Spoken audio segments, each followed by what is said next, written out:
Hello friends, welcome back to my channel Aadi cultural world. Kanha ji के सभी भक्तों को मेरी तरफ से राधे कृष्णा। तो देखिए फ्रेंड्स, आज हम कान्हा जी के लिए ये बहुत ही खूबसूरत सी न्यू डिज़ाइन वुलन ड्रेस बनाएंगे। तो सबसे पहले मैं कान्हा जी को ये ड्रेस पहना कर दिखाती हूँ। ऐसे हमें चोली पहनानी है और आगे से हम नैपी पीछे ले जाएंगे। पीछे ले जाकर हमें नैपी सेट करनी है। और देखिए, हमने ये जो लूप बनाया है ना, इसमें हम इस तरीके से डोरी डालकर और निकाल लेंगे। अब हमें इधर से भी डोरी लानी है और इसको बांध देना है। तो देखिए फ्रेंड्स, मैंने कान्हा जी को ये सुंदर सी ड्रेस पहनाई है और आप देख सकते हैं हमारे कान्हा जी इस ड्रेस को पहनकर कितने अच्छे लग रहे हैं। पीछे की तरफ से भी मैं आपको ड्रेस का लुक दिखा देती हूँ। तो पीछे की तरफ से देखिए ड्रेस का लुक कुछ ऐसे आ जाएगा। इस ड्रेस को बनाना बहुत आसान है। मैंने एकदम सिंपल तरीके से ये ड्रेस बनाना और कान्हा जी को पहनाना भी बताया है। तो प्लीज वीडियो को लास्ट तक देखिएगा, जिससे कि आप भी आसानी से ये ड्रेस बनाकर कान्हा जी को पहना सकेंगे। अगर आप ड्रेस से रिलेटेड या फिर वीडियो से रिलेटेड कोई नॉलेज चाहते हैं या फिर कोई क्वेश्चन पूछना चाहते हैं तो मुझे मेरे इंस्टाग्राम पर पूछ सकते हैं। मेरा इंस्टाग्राम हैंडल है आदि कल्चरल वर्ल्ड 268। साथ ही साथ मुझे फॉलो भी करें। तो चलिए फ्रेंड्स, अब हम ये बहुत ही खूबसूरत सी कान्हा जी की new design winter special dress बनाना शुरू करते हैं। इसके पहले अगर आपने अब तक मेरे चैनल को सब्सक्राइब नहीं किया है तो प्लीज मेरे चैनल को सब्सक्राइब करिए। साथ ही साथ बेल आइकन भी प्रेस करिए, जिससे मेरे आने वाली वीडियोस की नोटिफिकेशन आपको सबसे पहले मिले। ड्रेस बनाने के लिए मैंने देखिए यहाँ पे पिंक कलर का ऊन ले लिया है। ये मोटा ऊन था, इसीलिए मैंने इसको सिंगल ही रखा है। अगर आप बहुत पतला ऊन यूज कर रहे हैं तो डबल करके भी कान्हा जी के लिए ड्रेस बना सकते हैं। और साथ ही साथ मैंने देखिए 10 नंबर की ये क्रोशिया भी ले ली है। अब हमें इस तरीके से एक लूप बनाना है और लूप के अंदर हम क्रोशिया को डालेंगे। फिर हमें हुक में ऊन को लेकर लूप में से निकाल लेना है। ऐसे हम खींच के इसको टाइट कर लेंगे। अब हमें क्रोशिया में ऊन को लेकर लूप में से निकालना है। तो ये एक चेन बन गई। फिर से हम क्रोशिया में ऊन को लेकर लूप में से निकालेंगे तो ये 2 चेन बन गई। ऐसे ही हमें टोटल 6 चेन बनानी है। 3 हमने बनाई है, ये 4, ये 5 और ये 6। तो टोटल हमने देखिए 6 यानी कि 6 चेन्स बना ली हैं। अब ये जो पहली वाली चेन है ना, इसमें हम क्रोशिया को डालेंगे और हुक में ऊन को फंसाकर ऐसे निकाल लेंगे। तो देखिए 2 फंदे हो गए ना क्रोशिया में, तो इधर वाले फंदे को हम इस वाले फंदे में से निकालेंगे। इसको हम स्लिप स्टिच कहते हैं। इस तरीके से हमने ये निकाल लिया। तो निकालने के बाद अब आप देख सकते हैं फ्रेंड्स, यहाँ पे एक होल की तरह बन गया है। अब हमें क्रोशिया में ऊन को लेना है और 3 चेन बनानी है। तो ये 2 और ये 3, टोटल हमने 3 चेन बना ली है। अब हमें क्रोशिया में ऊन को एक बार ही लपेटना है और ये जो हमने होल बनाया है इसी में हम क्रोशिया को डालकर ऊन को फंसाकर निकाल लेंगे। 3 फंदे हो गए तो हमें क्रोशिया में ऊन को लेकर 2 फंदों से निकालना है। 2 फंदे बचे तो हम क्रोशिया में ऊन को लेकर बचे हुए 2 फंदों से निकालेंगे। तो देखिए ये एक डबल क्रोशिया बन गई। फिर से हमें क्रोशिया में ऊन को लेना है और इसी चेन में क्रोशिया को डालकर ऊन को फंसाकर निकाल लेना है। देखिए 3 फंदे हो गए हैं तो क्रोशिया में उनको लेकर 2 फंदों से निकालेंगे। 2 फंदे बचे तो क्रोशिया में उनको लेकर बचे हुए 2 फंदों से निकालेंगे। तो ये हमने टोटल 3 डबल क्रोशिया बनाई है। फिर से हम क्रोशिया में उनको लेंगे, ये जो होल है यहीं पे डालकर क्रोशिया को ऊन को फंसाकर निकाल लेंगे। और 3 फंदे हो गए तो क्रोशिया में उनको लेकर 2 फंदों से निकालेंगे। 2 फंदे बचे तो क्रोशिया में उनको लेकर बचे हुए 2 फंदों से निकालेंगे। अब टोटल 4 डबल क्रोशिया हो गई। फिर से हम क्रोशिया में उनको लेंगे, ये होल जो है यहाँ से डालकर उनको फंसाकर निकालेंगे। 3 फंदे हुए, पहले हमने 2 में से निकाला, फिर हमने बचे हुए 2 फ्रेम में से निकाल लिया है।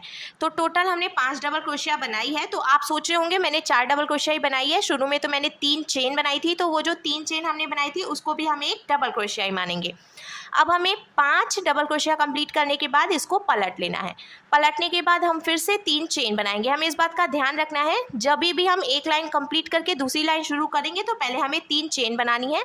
तो 1, 2 और ये 3 हो गई है। अब हमें फिर से क्रोशिया में उनको लेना है और ये जहाँ से हमने 3 चेन बनाई है तो पहली वाली चेन में से भी हम एक डबल क्रोशिया बना लेंगे। ये हो गया। अब बीच में देखिए टोटल 3 चेन बची है और इधर ये चौथी है। तो 3 चेन में हम एक एक बार डबल क्रोशिया बनाएंगे।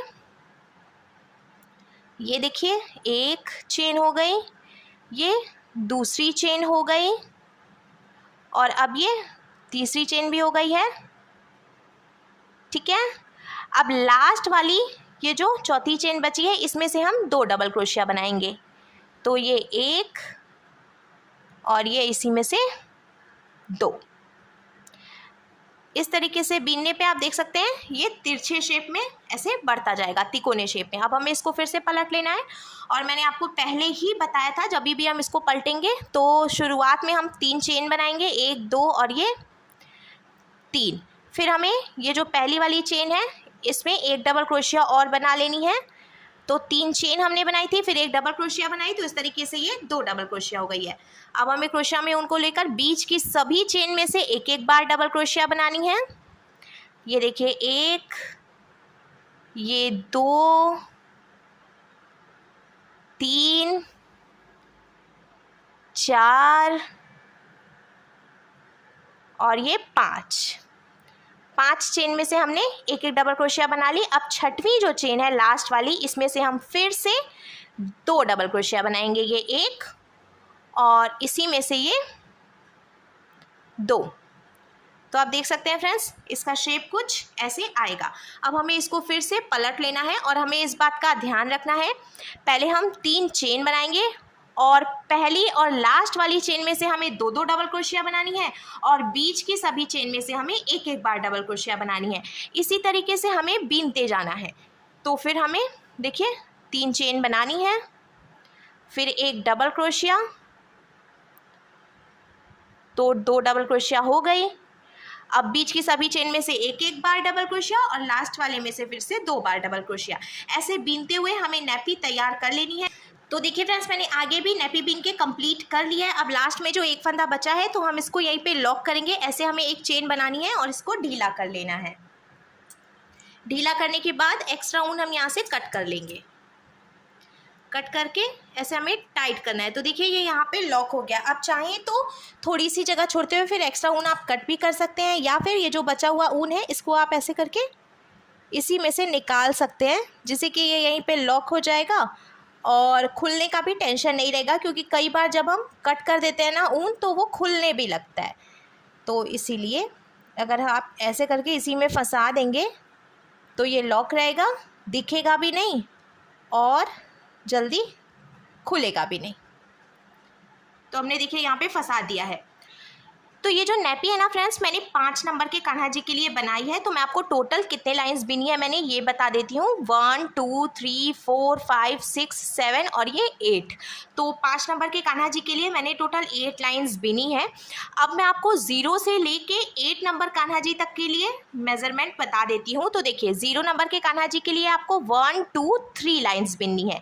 1 नंबर के लिए 4 लाइंस, 2 नंबर के लिए 5 लाइंस, 3 नंबर के लिए 6 लाइन, 4 नंबर के लिए 7 लाइन और 5 नंबर के कान्हा जी के लिए आपको टोटल 8 लाइंस बिननी है। ऐसे ही 6 नंबर के लिए 9 लाइन, 7 नंबर के लिए 10 लाइन और 8 नंबर के कान्हा जी के लिए टोटल आपको 11 लाइंस बिननी है, जिससे कि ये जो कान्हा जी की नैपी है वो बहुत ही ईजिली बनके तैयार हो जाएगी और आपको कुछ भी नहीं करना है। जैसे कि मैंने पहले बिना है उसी तरीके से आपको आगे भी बिनते जाना है। सिर्फ इतना हम ध्यान रखेंगे, पहली और लास्ट चेन में हमें 2-2 डबल क्रोशिया बनानी है और बीच की सभी चेन में हमें एक एक बार डबल क्रोशिया बनानी है। तो अब नैपी बनकर तो बिल्कुल तैयार है। हम कान्हा जी के लिए चोली बनाएंगे। तो चोली बनाने के लिए मैंने देखिए ये येलो कलर का ऊन ले लिया है। पिंक और येलो का कॉम्बिनेशन बहुत अच्छा लगता है, आप अपने हिसाब से कलर चूज़ कर सकते हैं। अब हमें ऐसे लूप बनाना है और लूप बनाने के बाद अब हम क्रोशिया डालेंगे लूप में। क्रोशिया में उनको लेकर अब हमें लूप से निकाल के टाइट करना है, फिर हम चेन बनाएंगे। तो 1 2 3 4 5 6 7 8 और ये 9। तो टोटल मैंने देखिए 9 यानी कि 9 चेन बनाई है। अब हमें 2 चेन छोड़नी है, तो एक चेन देखिए क्रोशिया में है, फिर इसके बाद वाली चेन भी हम छोड़कर तीसरी चेन में क्रोशिया को डालेंगे और उनको फंसाकर निकाल लेंगे। क्रोशिया में 2 फंदे हुए तो हमें क्रोशिया में उनको लेकर इन दोनों फंदों से निकाल लेना है। फिर इसके बाद वाली चेन में भी हम क्रोशिया को डालकर उनको फंसाकर निकालेंगे। 2 फंदे हुए तो क्रोशिया में उनको लेकर इन दोनों फंदों से निकाल लेंगे। इसको हम सिंगल क्रोशिया कहते हैं। तो ऐसे ही अब हमें हर एक चेन में से एक एक बार सिंगल क्रोशिया बनाते हुए ये पूरी लाइन कंप्लीट करनी है। मैं आपको एक एडवाइस और देना चाहूँगी, जब आप चेन बनाएं तो थोड़ी सी ढीली बनाएं, जिससे कि आपको बिनने में आसानी रहेगी। बहुत ज़्यादा टाइट चेन होगी तो बिनने में थोड़ा सा टाइट लगेगा। देखिए पूरी लाइन हमने बिन के कंप्लीट कर ली है। अब हम इसको पलट लेंगे। पलटने के बाद हमें एक चेन बनानी है, फिर उसके बाद हर एक चेन में से एक एक बार सिंगल क्रोशिया बनानी है। हमें इस बात का ध्यान रखना है, सभी लाइंस की शुरुआत में पहले हम एक चेन बनाएंगे और उसके बाद हर एक चेन में से एक एक बार सिंगल क्रोशिया बनाएंगे। इसी तरीके से बीनते हुए हम एक लंबी सी पट्टी बीनकर तैयार कर लेंगे। तो देखिए मैंने दूसरी लाइन भी कंप्लीट कर ली है। फिर हम इसको पलटेंगे, शुरुआत में एक चेन बनाएंगे और अब हर एक चेन में से एक बार सिंगल क्रोशिया बनाएंगे। हमें कुछ भी घटाना बढ़ाना नहीं है, सिंपल ऐसे ही बीनते हुए लंबी सी पट्टी बनाकर तैयार कर लेनी है। तो देखिए फ्रेंड्स, मैंने बीनते हुए पट्टी तैयार कर लिया। अब लास्ट में जो एक फंदा बचा है इसको हम लॉक कर लेंगे। लॉक करने के बाद अब देखिए ये जो हमने पट्टी बनाई है, मैं आपको इसका मेजरमेंट भी बता देती हूँ। तो इसकी यहाँ से यहाँ तक की जो टोटल लंबाई है वो मैंने 8 इंच यानी कि 8 इंच रखी है।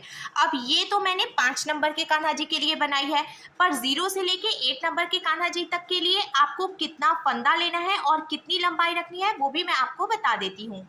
तो देखिए फ्रेंड्स, मैंने यहाँ पे लिख के रखा है 0 नंबर के कान्हा जी के लिए आपको 4 फंदे लेने हैं और जो लंबाई है वो 3 इंच होनी चाहिए। 1 नंबर के लिए 5 फंदा और लंबाई 4 इंच, 2 नंबर के लिए 6 फंदा और लंबाई 5 इंच, 3 नंबर के कान्हा जी के लिए 7 फंदा और लंबाई 6 इंच, 4 नंबर के कान्हा जी के लिए 8 फंदा लंबाई 7 इंच, 5 नंबर के कान्हा जी के लिए 9 फंदा और लंबाई 8 इंच, 6 नंबर के कान्हा जी के लिए 10 फंदा और लंबाई 9 इंच, 7 नंबर के कान्हा जी के लिए 11 फंदा और लंबाई 10 इंच, और लास्ट में 8 नंबर के कान्हा जी के लिए आपको टोटल 12 फंदे यानी कि 12 चेन बनानी है और जो लंबाई है वो आपको 11 इंच रखनी होगी। तो इस तरीके से आप सभी नंबर के कान्हा जी के लिए ड्रेस बना सकेंगे। अब हमें चोली को नैपी में जॉइंट करना है। तो देखिए बीच में से ऐसे हम फोल्ड करेंगे और इस तरीके से हमें चोली करनी है। अब हमें नैपी लेनी है और नैपी पे एकदम सेंटर में देखिए हमें रखना है चोली को और यहाँ से यहाँ तक सुई धागे से टक करके हम जॉइंट कर लेंगे।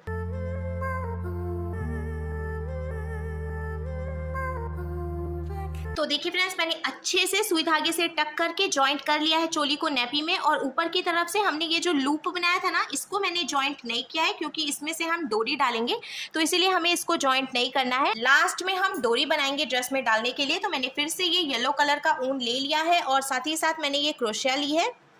ऐसे हम लूप बनाकर फिर देखिए इसको लॉक करेंगे और अब सिंपल सी चेन बनाते जाएंगे। तो चेन बनाते हुए बहुत ही आसानी से आप डोरी बना सकते हैं। आपको जितनी भी लंबी डोरी बनानी है, मैं थोड़ी सी लंबी डोरी हमेशा बनाती हूँ जिससे कि बांधने में भी आसानी रहती है और लुक भी अच्छा आता है। तो इसीलिए थोड़ी सी लंबी डोरी बनाएं, बहुत छोटी डोरी ना बनाएं।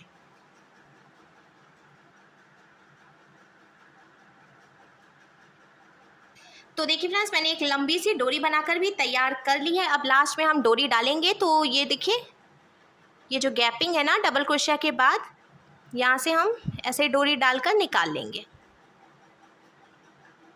अब हमें 1 2 3 डबल क्रोशिया छोड़नी है, फिर जो गैपिंग है यहाँ से हम फिर से डोरी निकाल लेंगे। अब हमें 3 डबल क्रोशिया छोड़नी है, 1 2 3, और ये जो गैपिंग है यहाँ से हम डोरी निकालेंगे। ऐसे ही हमें लास्ट तक डोरी डाल लेनी है। डोरी डालने के बाद अब देखिए हमारे कान्हा जी के लिए बहुत ही सुंदर सी न्यू डिज़ाइन वुलन ड्रेस बनकर बिल्कुल तैयार है।